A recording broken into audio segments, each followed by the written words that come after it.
The Zyrak Confederacy prided itself on being the oldest and wisest governing body in the known galaxy, yet their council chamber that day looked more like a comedy club than a parliament of sages.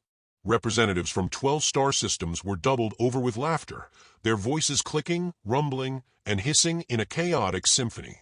On the massive holo display in the chamber's center, a grainy Earth transmission replayed for the 4th time. 2 men in glittering spandex leaping from ropes, one smashing the other with a steel chair as thousands of humans screamed in excitement. "And these," chittered Ambassador Shar, his mandibles clicking smugly, "are their warriors." The chamber erupted again. The insectoid Eldrini slapped their chitinous limbs against the floor in applause. A reptilian Croth delegate hissed with glee, his frilled neck puffing wide as he bellowed, "No plasma, no grav weapons, no neural disruptors, chairs. They fight with chairs."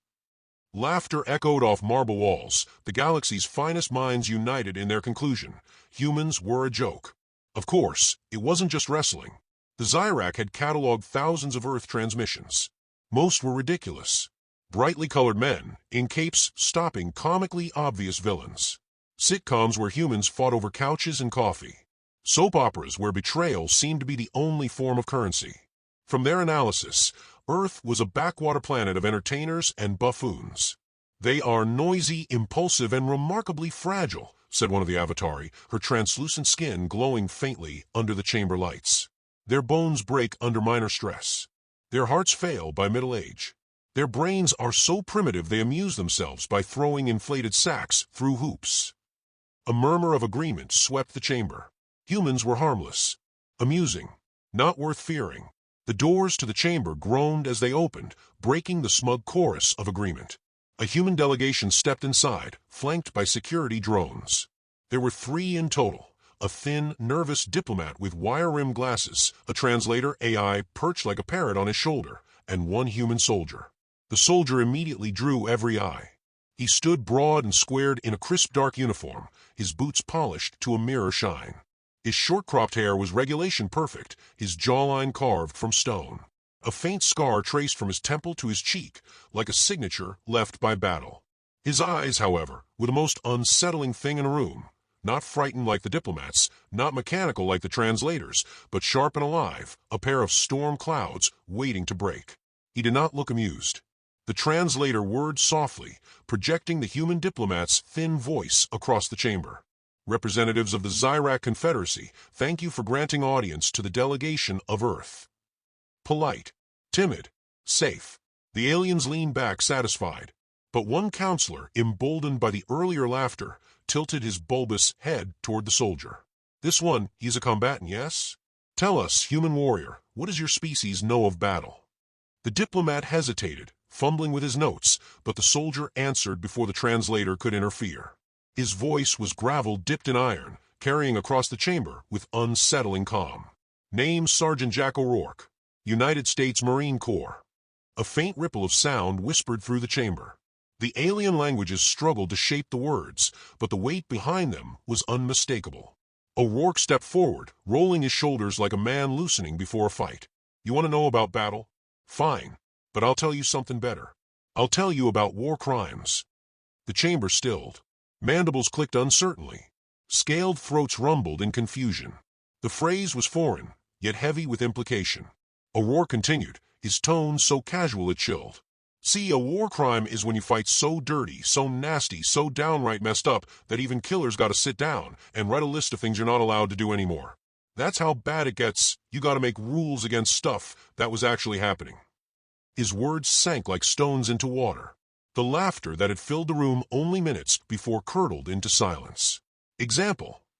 O'Rourke smirked. "You're not supposed to shoot people after they surrender. Not supposed to torch hospitals. Not supposed to drop poison gas on cities. We had to write those rules down, 'cause otherwise somebody was always doing it." One of the Eldrini clattered their claws against the marble floor. "You mean your species had to forbid these acts?"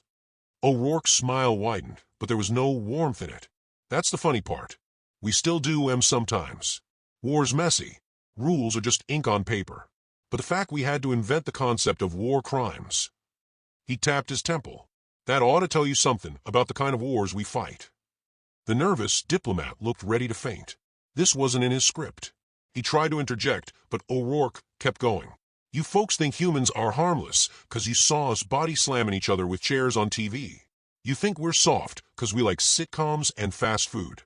But behind all that, behind the jokes and the movies and the baseball games, we've spent thousands of years figuring out creative ways to hurt each other. A reptilian delegate hissed sharply. But why? Why develop such barbarism? Because survival ain't polite, O'Rourke said simply. We fought over food, over land, over ideas. Hell, sometimes just 'cause we didn't like the way the other guy looked at us. And every time, we found new ways to kill better, faster, louder. We had to invent laws to stop ourselves from getting too creative. He let the silence stretch, the weight of his words pressing on every being in the chamber.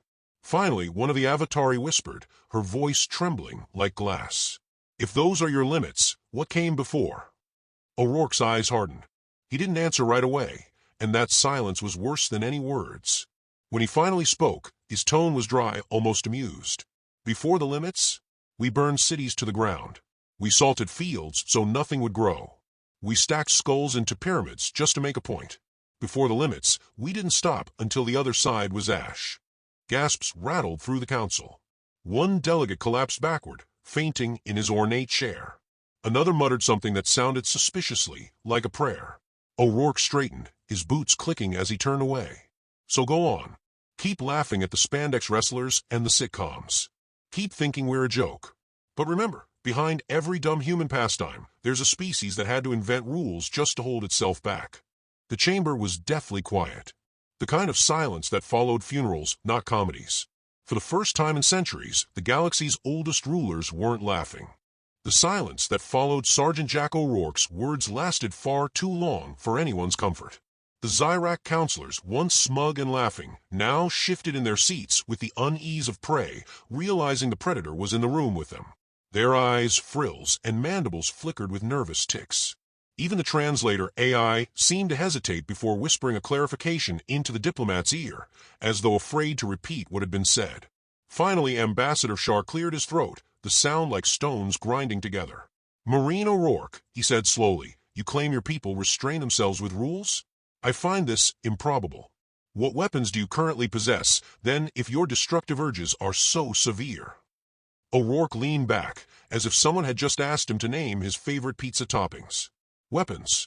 Buddy, we got enough nukes to turn this planet into a glow-in-the-dark snow globe. And that's just the appetizers. Gasps echoed around the chamber. One reptilian delegate instinctively hissed and tightened the plating around his neck, as though preparing for a strike. O'Rourke wasn't done. He ticked items off his fingers like someone rattling off a grocery list. We got missiles that can find you halfway across the world. Bombs that could flatten a city block and fit in a backpack. Submarines that can hide underwater for months, just waiting to spit fire. And drones. Don't get me started on drones. Imagine a video game controller that kills for real. The chamber was filled with horrified murmurs. Do you jest? Asked a pale Avatari, her voice barely audible. O'Rourke shrugged. Joking's part of it, but the punchline's real. He leaned forward, resting his thick forearms on the table. Look, we've weaponized pretty much everything. Fire, water, air, disease, you name it, we've used it to kill each other. Hell, we even weaponized music once. Music. Shar's voice wavered between confusion and dread. Ever hear of Metallica? O'Rourke grinned like a wolf. We blasted it on giant speakers to mess with the enemy's heads. Work, too. Nothing like Enter Sandman echoing through the night to make you reconsider life choices. The nervous diplomat buried his face in his hands. The aliens stared at him as if he had just declared Earth a plague world, which in their eyes he had. In an attempt to regain composure, one of the Eldrini shuffled forward, tapping claws nervously against her pad. Perhaps a demonstration would clarify matters. A combat simulation. Non-lethal, of course. If your species is truly so formidable, surely you could best one of our constructs. O'Rourke chuckled. You want a demo? Fine. Set it up. Just don't cry when your toys break. Moments later, he was standing in a vast chamber below the council hall.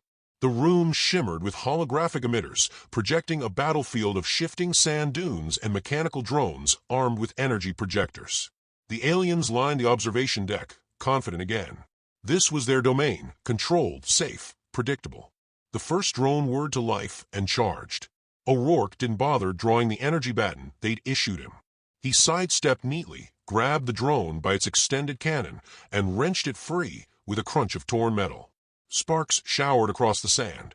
He hefted the broken cannon like a baseball bat, grinning. "Batter up." The next drone rushed him. O'Rourke swung with the grace of a man who had spent his weekends at the batting cages. The drone's head went sailing through the holographic dunes before disintegrating into pixels. The aliens murmured, shocked at the brutality.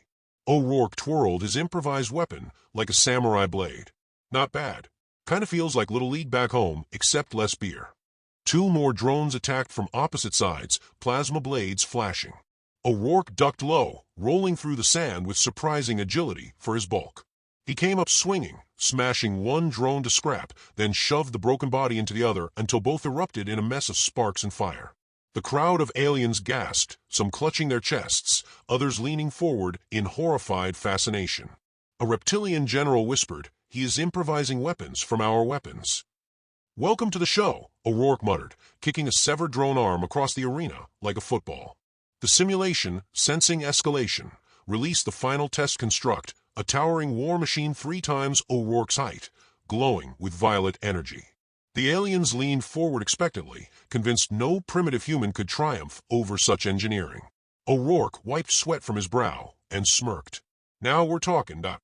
The machine roared and fired a blast of plasma. O'Rourke dove sideways, rolling behind a sand dune. Instead of staying pinned, he tore open the ground panel covering the hologram emitters. With quick, brutish hands, he ripped wires and crossed circuits until the hologram warped.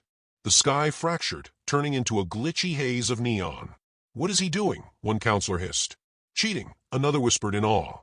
O'Rourke grunted as sparks bit his fingers. "Ain't cheating if you win." The giant machine froze mid-step. Its system scrambled. O'Rourke sprinted forward, scrambled up its leg, and jammed the broken cannon straight through its visor. With a metallic screech, the machine toppled like a felled tree, crashing into the sand. Silence. Then a single voice from above, by the stars. O'Rourke hopped down, brushing grit from his uniform. He looked up at the stunned aliens and flashed a grin that showed just enough teeth. "Not bad for a warm-up. Want me to show you what happens when we stop playing fair?" Nobody spoke. Not even the diplomat dared. The chamber, once filled with mocking laughter, was now drowned in the heavy silence of fear.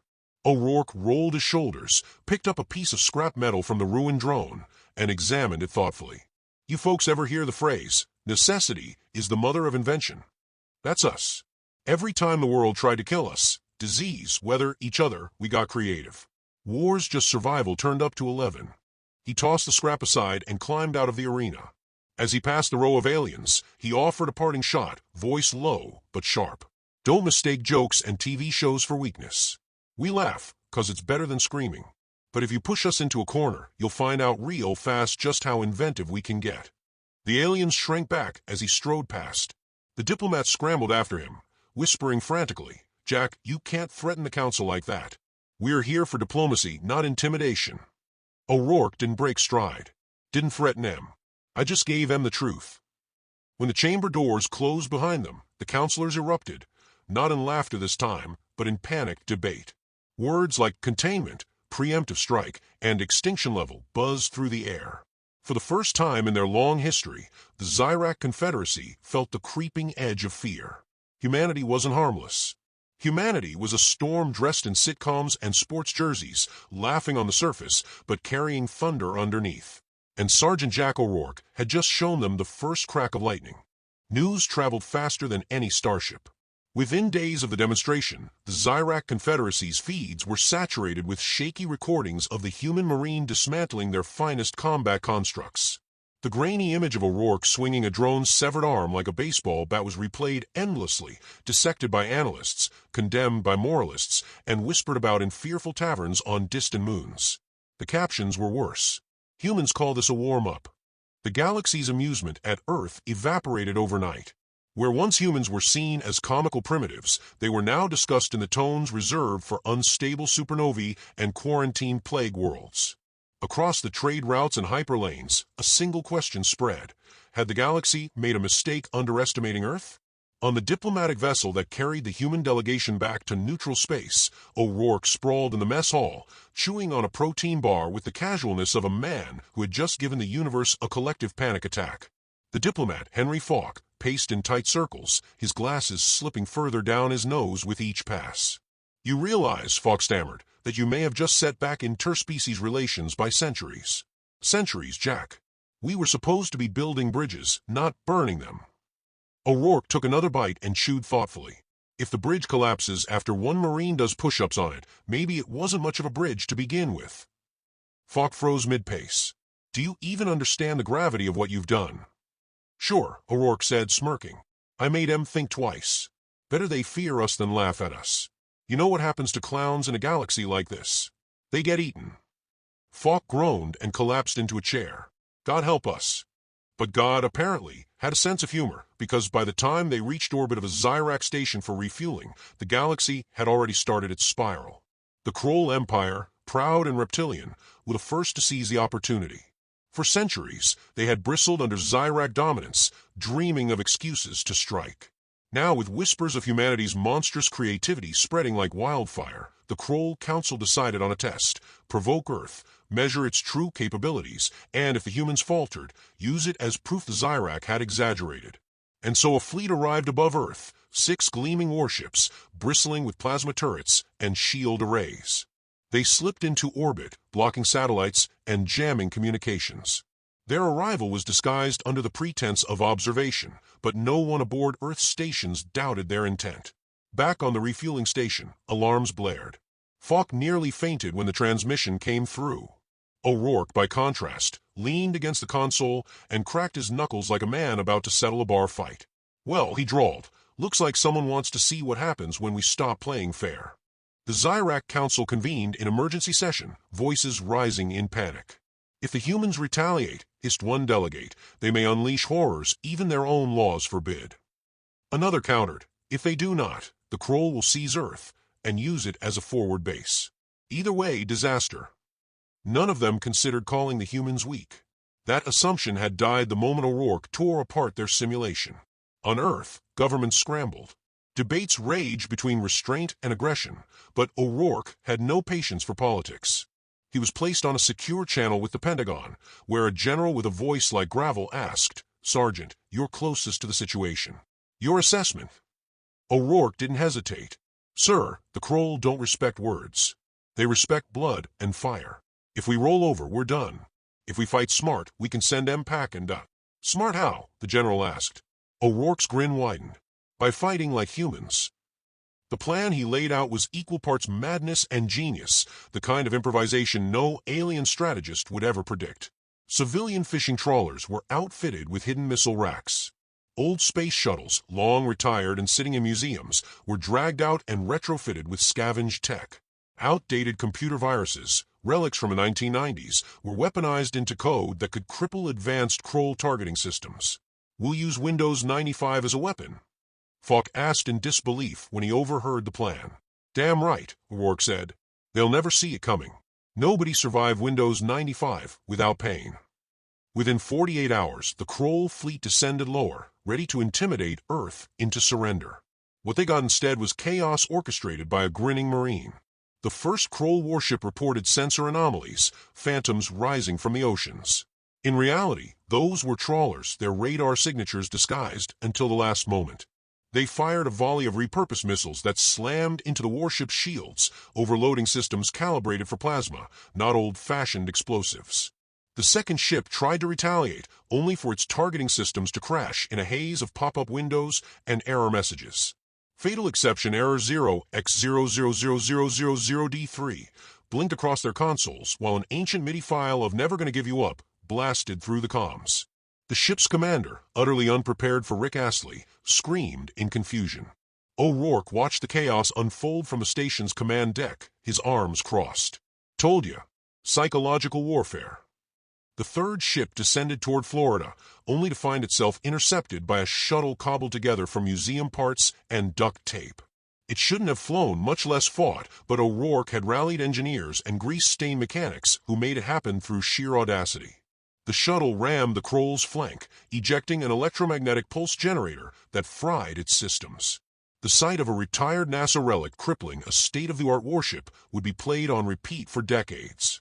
By the time the smoke cleared, 3 of the 6 Kroll ships were crippled, 2 were limping back into orbit, and 1 had simply fled. Earth, against all odds, had survived its first galactic trial, and not by superior technology, but by stubborn improvisation, duct tape, and the kind of creativity only desperation breeds. On the Zyrak station, Fox sat trembling, head in hands. We're doomed. They'll retaliate with overwhelming force. This is the end. O'Rourke leaned against the bulkhead, arms folded, a grin tugging at the corner of his mouth. Nah, they won't. And why not? Falk demanded, his voice cracking. Because now they know we don't just fight to win, O'Rourke said. His eyes glinted with the same storm-dark sharpness that had silenced the Council days before. We fight to survive. And there's nothing more dangerous than a species that refuses to die. The feed of Earth's unexpected triumph spread across the galaxy like wildfire. In every corner of space, rulers and soldiers alike studied the footage of a human marine smirking while alien warships crashed in flames. Words like reckless, ingenious, and terrifying appeared in the same sentences. Some whispered admiration, others pure fear, but one thing was certain, nobody was laughing at humans anymore. As the reports mounted, O'Rourke finished his protein bar and crushed the wrapper in his fist. Round 1's over, he muttered. Now, let's see who's dumb enough to line up for round 2. The silence inside the galactic assembly chamber was the kind that rang louder than any cannon fire. The amphitheater, usually a chorus of bickering alien voices, now held only stillness as dozens of species tried to comprehend the words of one human marine. Sergeant James Rourke didn't look like much to them. Scarred, slightly hunched, his uniform patched more times than it should have been. Yet he carried himself with a confidence that burned like a bonfire in a room of flickering candles. He leaned forward against the railing, letting the weight of his words hang. You still don't get it, he said, his voice rasped but steady. You asked me what war crimes are. I've been trying to explain, but maybe you need a story instead. Across the chamber, alien leaders shifted uncomfortably. The Ilari, shimmering beings made of translucent light, twitched as though trying to fade from view. The reptilian Grax clicked their claws in agitation. Even the towering Zelf, who had once mocked humanity as the galaxy's pets, leaned in uneasy. Rourke lit a cigar, ignoring the strict no-fire regulations of the chamber. The flare of flame illuminated his face, the scars, the grin that didn't reach his eyes. See, for humans, war isn't just strategy and resources. It's personal. It's ugly. It's desperate. You fight with everything, rocks, sticks, bare hands, until there's nothing left to throw. And if someone tells us there are rules about how we fight... He exhaled smoke, deliberately toward the Ilari delegates. We laugh, and then we break those rules twice as hard. Lyra, the young diplomat from Earth assigned to babysit him, whispered sharply from behind. James, maybe don't. Quiet kid, Rourke muttered without turning. They need to hear this. The assembly lights dimmed slightly, the AI sensors adjusting to the smoke haze.